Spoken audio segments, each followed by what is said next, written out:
Hoje falamos de pena de fome. Nós temos um banco de dados de denúncias de tortura, porque tortura tem dois tipos de tortura: a tortura de espancamento e a tortura de maus tratos, que falta atendimento médico, os processos não andam, e a fome, a comida, também é uma forma de tortura. E no cárcere existe fome e muito. Nós temos relatos que as familiares de um presídio de Formosa, por exemplo, bem pertinho lá de Brasília, as pessoas, ele falou, meu marido entrou com 90 quilos, hoje ele tem 54 quilos, depois de meio ano. É fome, isso é só um exemplo, mas a gente tem muitos relatos.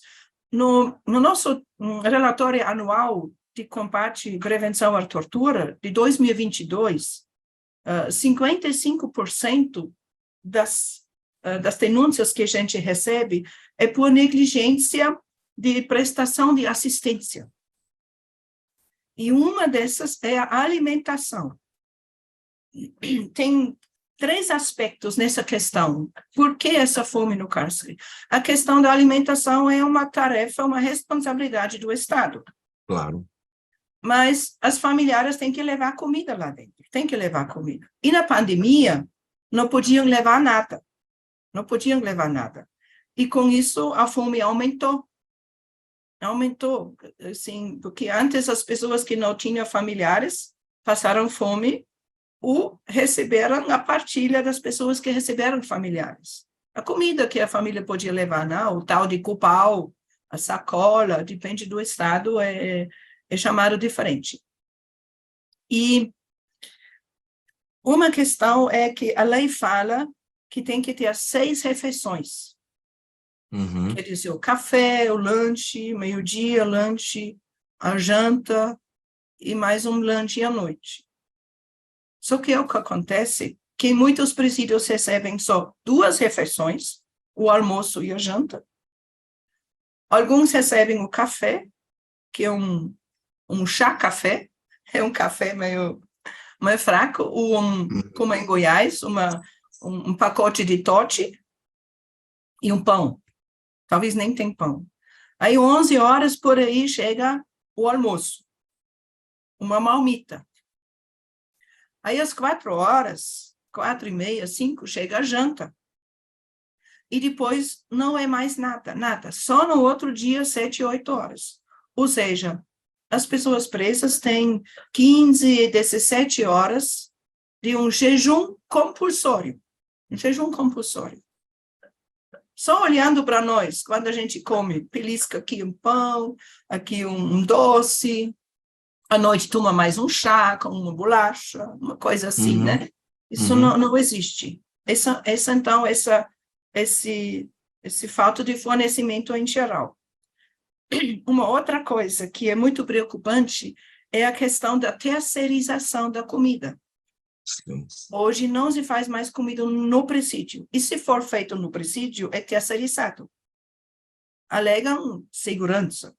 Tem 2 coisas, tudo que é tudo segurança.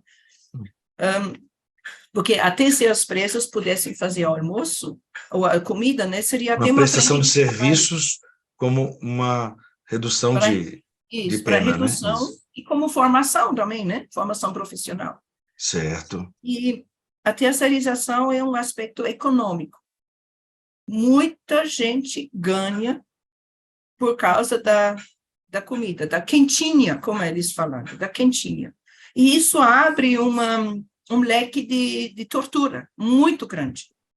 Por exemplo, no Ceará, isso é público, no Ceará houve uma grande denúncia de uma empresa que cobrou, que tinha o direito de fornecer alimentação em 17 unidades.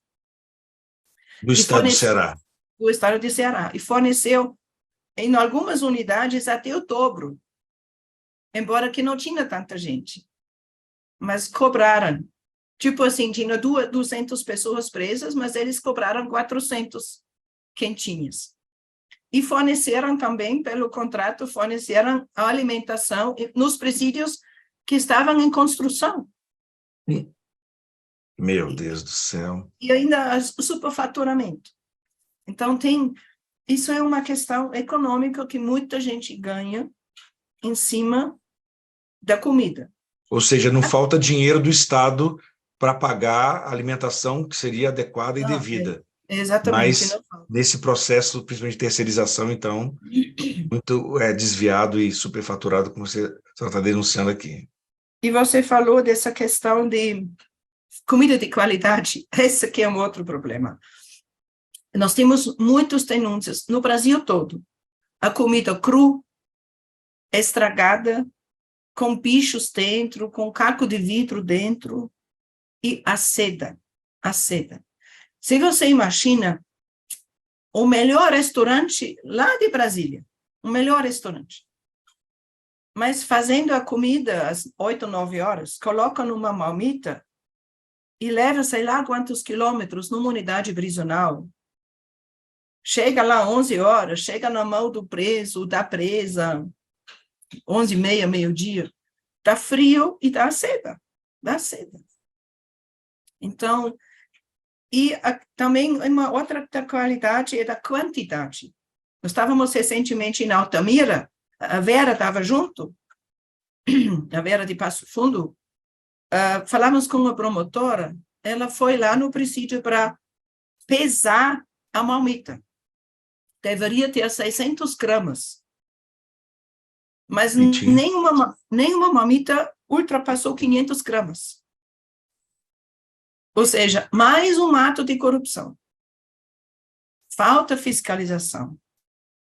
E paga-se pela de 600, né?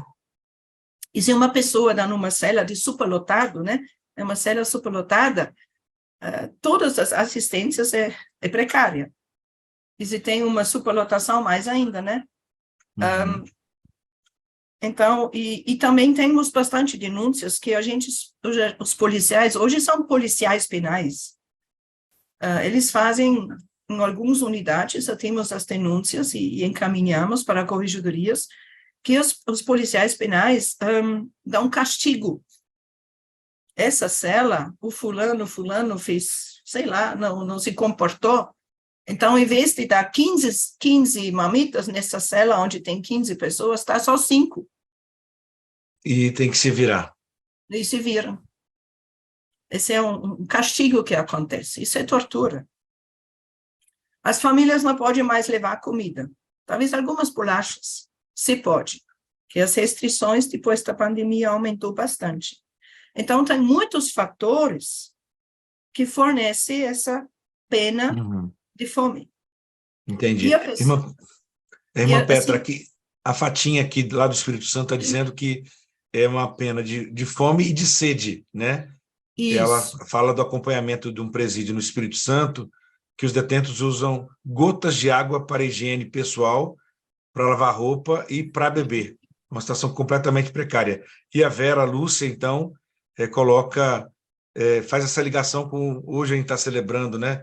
Logo cedo também nós rezamos aqui em casa o ofício Nossa Senhora das Dores, né?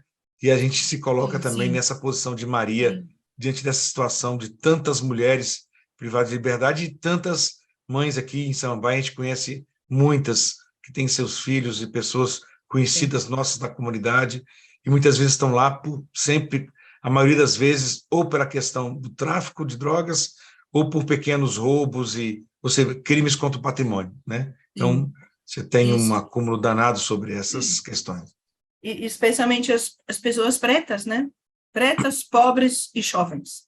Essas que são mais em casa. É o perfil da pessoa presa hoje. E a Fatinha lembrou bem da água. Que bom que lembrou. Porque o racionamento da água é muito grave. Especialmente no norte e nordeste, no calor. No calor lá de Brasília agora, né? Goiás. Nessa secura toda que a gente está aqui, né? Aí eles dão 20 minutos de manhã e 20 minutos à tarde. Nesses 20 minutos, tem que encher os potes, as garrafas PETs com água para beber, tomar banho e lavar a roupa. E Altamira, eu estou falando muito de Altamira porque a gente está muito chocada com Altamira, onde houve um massacre também, né, uns 5 anos atrás. A Eu água era acompanho lá. barrento. A água é barrento. Água suja. A maioria das pessoas presas tem diarreia. Tem problema da pele por causa dessa água. E no calor, né? Tem poucos presídios que têm esse filtro onde fornece água gelada. Em Alagoas, Alagoas, tem onde está o presídio, em Mossoró, não, em Mossoró, onde está o Rio presídio Grande do Norte. localizado, Uhum. tem uma fonte quente, tipo águas quentes em Caldas Novas, Sim, e a água sai quente, e a água é para já beber num mesmo. lugar calorento. Imagina. Então, tudo isso é tortura, o Estado, é uma política do Estado, sem dúvida uma política do Estado, e não dá para falar que Estado é melhor, onde não tem, onde é, não, em todas as unidades a gente tem denúncias e reclamações da comida, e a comida é uma coisa importante na nossa vida. Fome tem fora, fome tem, Campana Frade é fome, só que a pessoa presa, ela não pode buscar Ela alternativas. ela Não não tem pode. alternativas. Não tem. Depende disso. Uhum. E tem uma Irmã ação da Petra, ONU. sim. Tá bom, irmão. Vamos lá. Não, não. Não, Outra para a gente pergunta. poder avançar, né? Nosso programa já 41 pessoas já estão conosco aqui, então Que bom. realmente o assunto é muito relevante e preocupante. E a gente tem, então, esses apelos, né? Muitos católicos, apostólicos romanos questionam o que a pastoral carcerária vai fazer nos cárceres, né? E eu queria que a senhora pudesse explicitar, então, que razões temos, enquanto igreja, pela fé que temos em Jesus Cristo, né, para estar nesses lugares, para encontrar com essas pessoas, né? Que interpelação o Evangelho de Jesus Cristo nos faz, né? E que luzes a campanha da fraternidade também nos trouxe, né, para provocar o nosso discernimento, nossas esperanças, nossa orientação, né? Que apelos traz para a caminhada da Igreja do Brasil, na América Latina, né, essa situação dos cárceres.